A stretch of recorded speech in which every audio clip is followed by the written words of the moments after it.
episode 1 of Caleb vs. Self. Today I talk with Cyril about his life and experience in the United States Army and his project that he's working on, Party Unified. We had a great time. I hope you guys enjoy the podcast.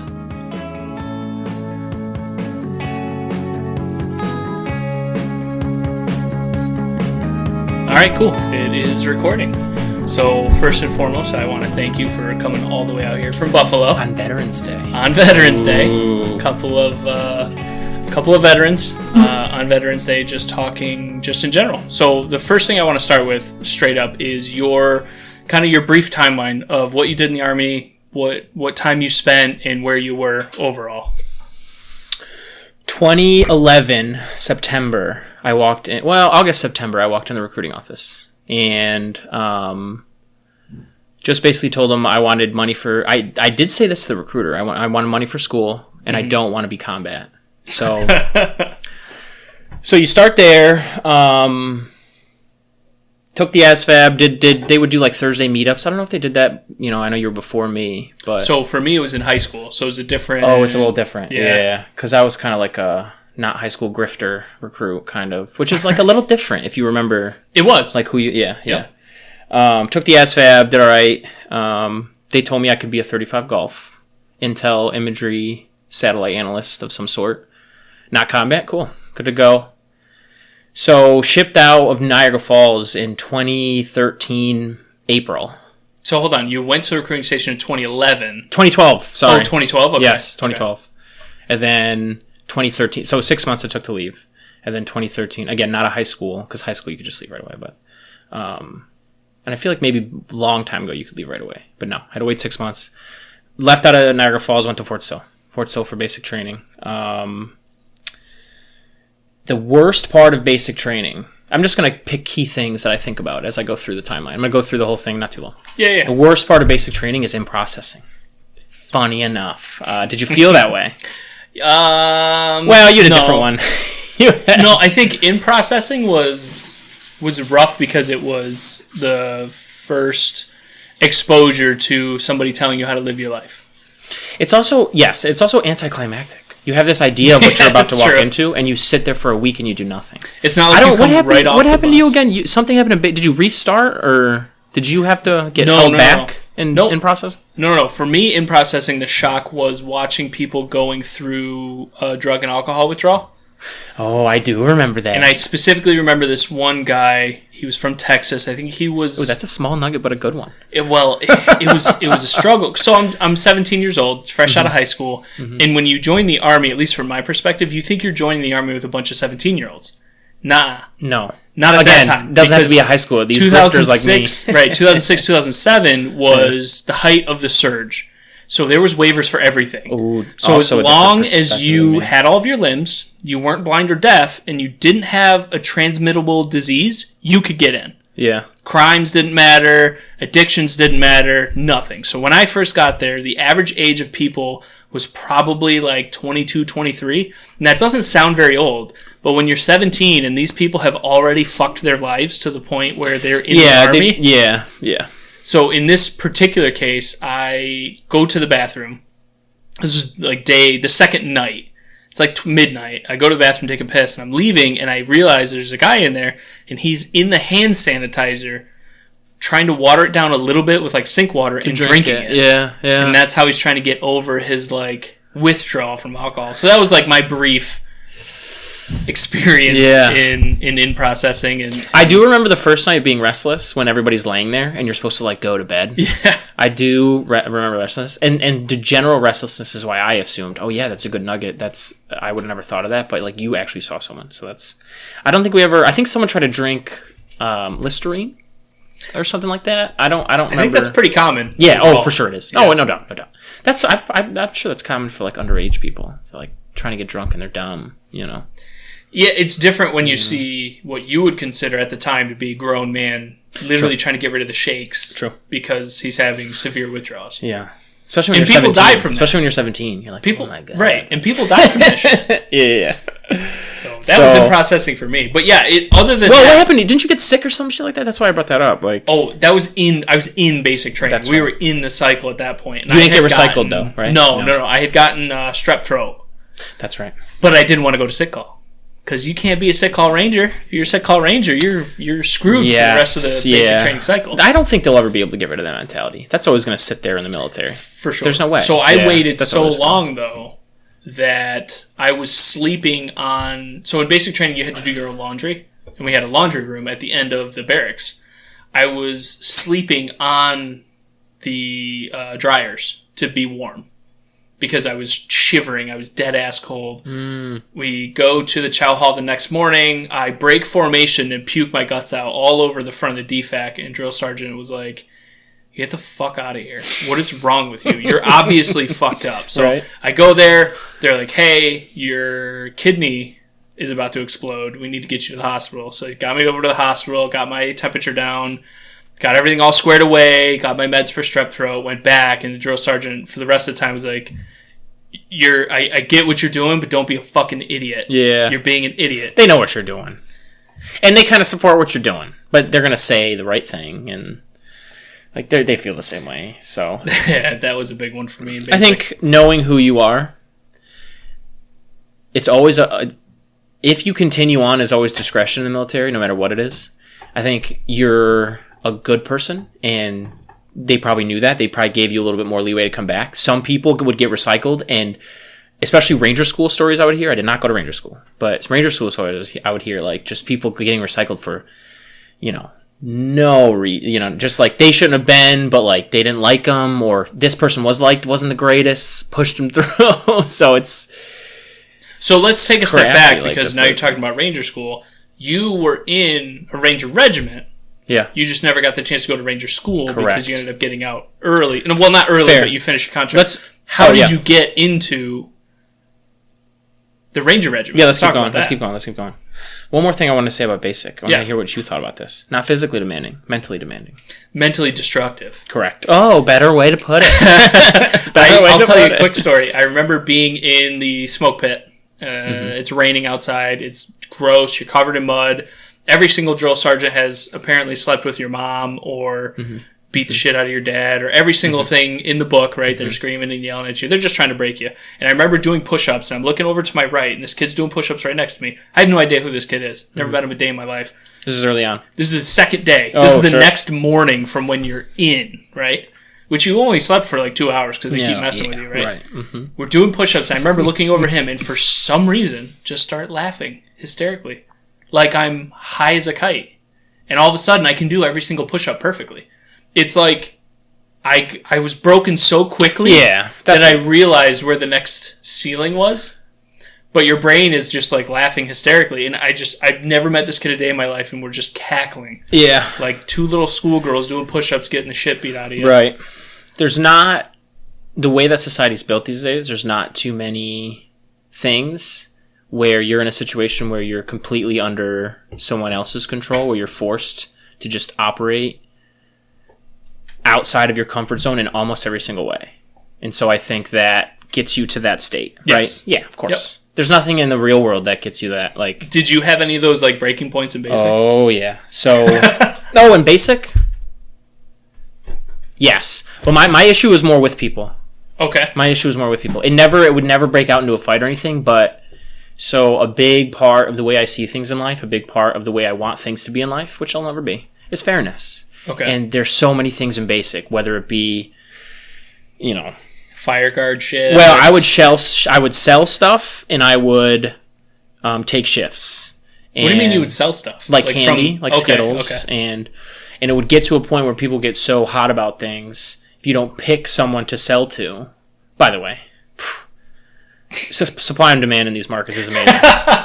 But it gets to a point where like you're like, all right, I'll sell you Skittles, and someone else gets mad, or like just you're in such a state for like a month or two, especially in the beginning. Everybody's just on edge, and so my issue was never with what was going on. It was always with other people breaking down under what was going on and causing pain for everybody else. I'm just like, stop, like you gotta cut that shit out. When did you get to the point? They're trying to do this, and you're doing it. When did you get to the point where you could have Skittles and shit? Oh, that's probably phase 2 or 3.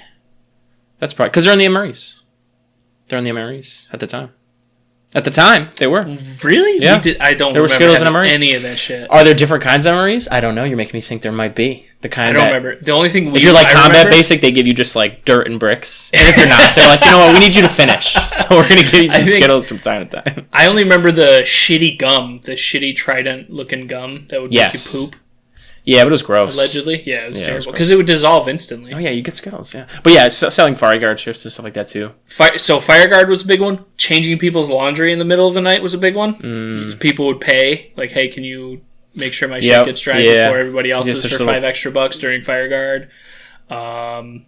Especially doing things for others that you won't do for others, so then those people get mad at you. Like the Fire Guard stuff, for sure. Yeah. So, anyways... So I finished that in June 2012, and I went to Arizona for AIT training. You had something called... OSET. Oh, yes, for... One station unit training. Yes, and so does infantry, and so right? So, but I have AIT, so I go to AIT. It's for 7-8 months. I won't say too much about it. The biggest thing is I turned 21 there, and I got to go to Tucson, which was dope. Okay. Yeah, which is dope.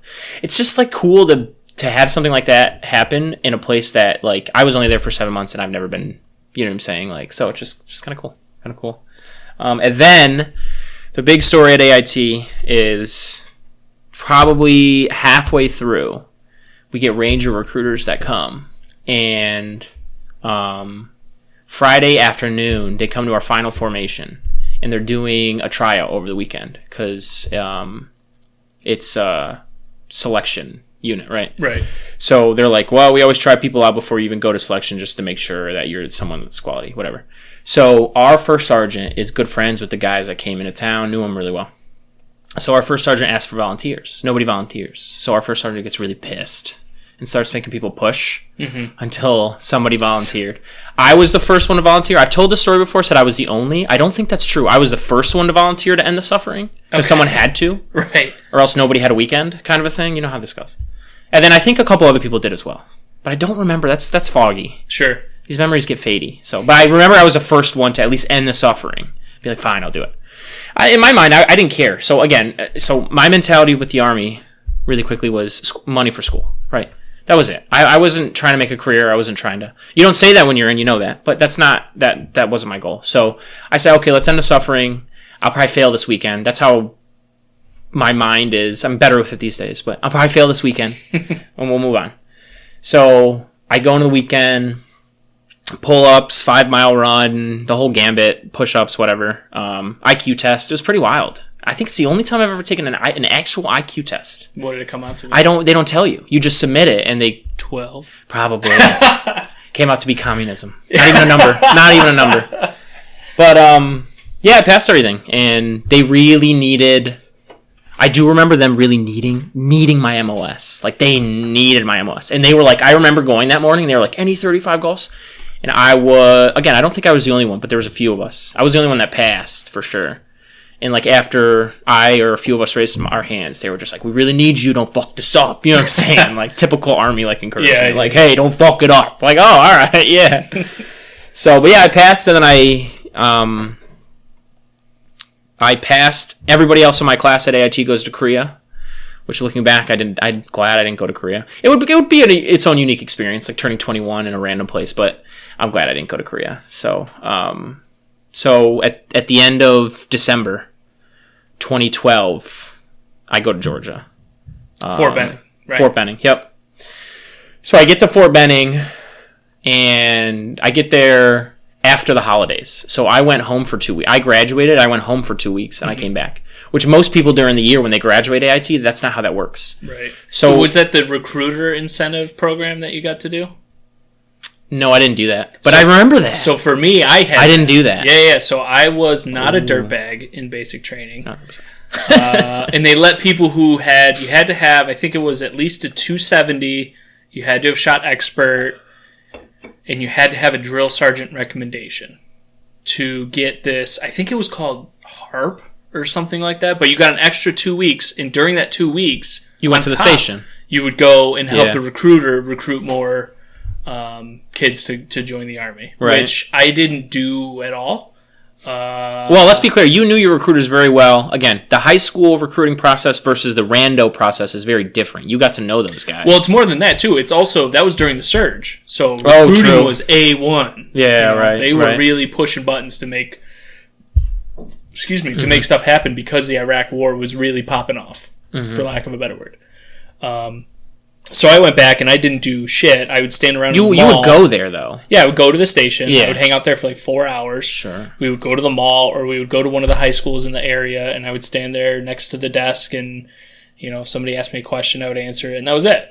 I remember specifically getting in trouble with the first sergeant of recruiting because me and this other kid were at the mall, and I was looking to buy you a birthday gift, and I bought you this green champion hoodie, zip-up hoodie, real thick.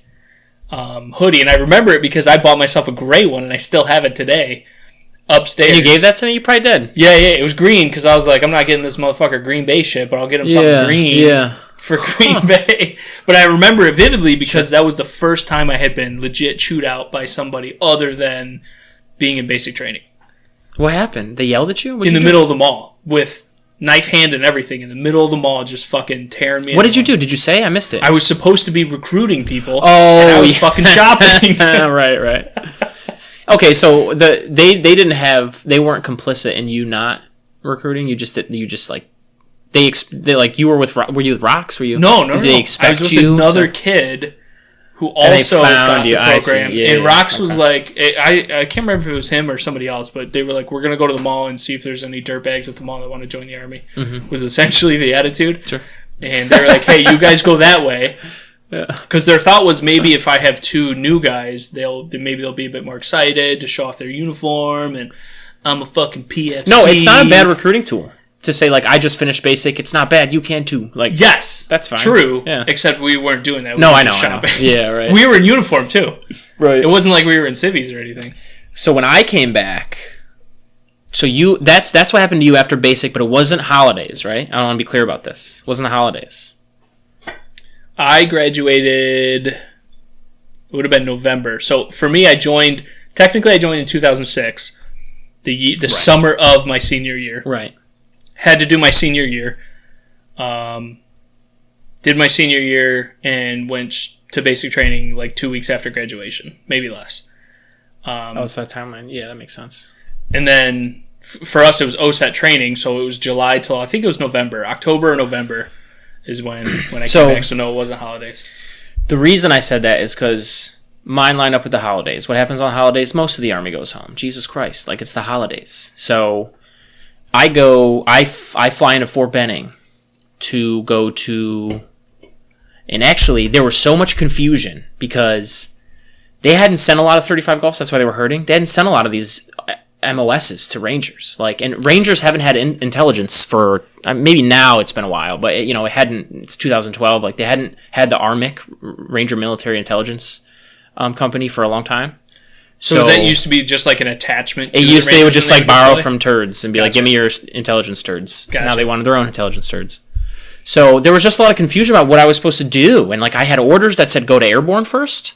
But what the people at Fort Huachuca didn't realize, because they don't send people a lot, is if you go to Ranger Regiment and you weren't going to go to airborne, you were just going to go to wherever the Army wanted you, they're not going to send you to airborne first. Why? They're not going to let you get your airborne wings if you fail RASP. And then they're going to send you to a regular Army unit? They're not going to do that. Oh, gotcha. So I show up in the middle of the night after the holidays. So it's already chaotic. Nobody's there. There's one person at the airborne. The whole airborne complex. One guy on staff duty. And I'm like, bro, this is late at night. I'm like, bro, where do I go? I just came from Atlanta in the Army transport van by myself, like, this must be 11, 12 at night. This is middle of the fucking night, man. Nobody's up. Nobody's there. So he was like, dude, I don't know what to do. He's like, I don't know where you're supposed to go. You're not in the next airborne class. You're not. He's like, I see your orders. You're not in the next airborne class. You're not on the list. Like, you're early. He's like, I don't know what to do. Sleep in the airborne barracks for the night. Whatever. Like, all right, whatever. And you've been in the Army. This is not how things happen. There's very this is where you go. This is what you are told to do. There's never ambiguity. There's never ambiguity. Yeah. So I'm just like, what the heck? So I stay in the barracks that weekend, actually. It was the weekend. And I remember that Sunday, airborne. Well, actually, that weekend, airborne recruits started to come in. I was early by like the day before, like the night before, but they came in that Saturday or whatever for the next class, the 1st class after the holidays. And that Sunday, I remember. Do you remember watching? You remember when the Ravens won the Super Bowl? This is 2013. You remember when the Ravens won the Super Bowl? Is that with Ray Lewis? Yeah, and Joe Flacco. So on their run, there was this improbable play against the Peyton Manning Cowboys where they were down, they were going to lose the game. Flacco Hail Marys the ball. Was it Cowboys or no? It was Denver versus Ravens in the playoffs before they got to the Super Bowl. Okay. And it's like the highlight of that run. I didn't know too much about football. So anyways, I just remember that Sunday was that weekend. That's why it's crisp in my mind. I'm down there and watching with these, football with these airborne recruits that weekend, blah, blah, blah. And it's January, so it's, playoff football season. Come Monday, they figure me out. They ship me over to RASP. Well, RASP wasn't starting. They have longer cycles than airborne, right? They weren't starting till even further down. So they throw me in some random room for a week. I was in random rooms living on my bag for like 2 weeks, which we've all done in the Army for like days at a time, but this was a long time. So it was just really weird. And as I was writing, thinking about us talking about this, it's the first time I thought about it since then. I was like, oh my God, I remember how strange that was. And